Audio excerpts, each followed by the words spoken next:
Le chiffre sur lequel notre travail est le plus souvent jugé, et pour lequel nous sommes connus, est basé sur les critères Dodstein. En 2016, nous avons atteint un taux de 71% de patients vivant en sortie d'hôpital neurologiquement intacts.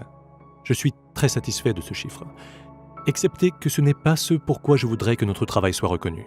Il existe des associations formidables partout aux États-Unis qui font un travail extraordinaire selon les critères Dodstein. Je les félicite et je suis enthousiaste à l'idée d'utiliser au maximum leur savoir pour l'intégrer à notre programme. Le problème que j'ai avec Dodstein est que seul un très petit pourcentage de victimes d'arrêt cardiaque rentrent dans ces critères.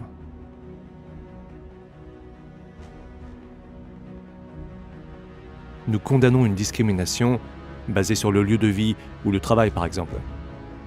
Je refuse également la discrimination basée sur le rythme cardiaque. Si nous devions être reconnus pour quelque chose un jour, même si ce n'est pas ce que nous recherchons, car nous voulons juste faire notre travail et aider la ville, nous aimerions que cela soit pour avoir réussi à obtenir les mêmes taux de succès avec une approche basée sur un rythme neutre que sur un rythme choquable. Rien n'est plus efficace qu'une RCP de haute qualité. Nous ne nous arrêtons pas pour intuber, pour poser une perfusion ou pour vérifier le rythme cardiaque. Ni même si nous pensons qu'il s'agit d'un RAX, car même si le cœur a commencé à battre, il n'y a pas encore de pression de perfusion endogène. Il faut donc laisser l'autopulse faire son travail de façon à ce que le cœur ne retombe pas à son rythme sous-jacent lorsque nous arrêtons la machine.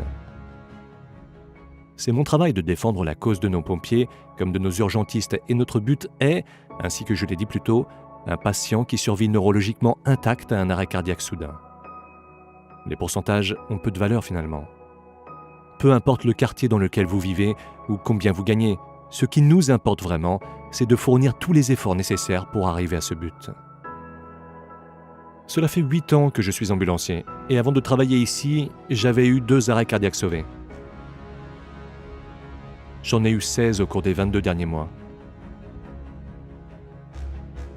De tout mon cœur et de toute mon âme, je vous dis merci. Je leur suis très reconnaissante et je respecte énormément leur travail.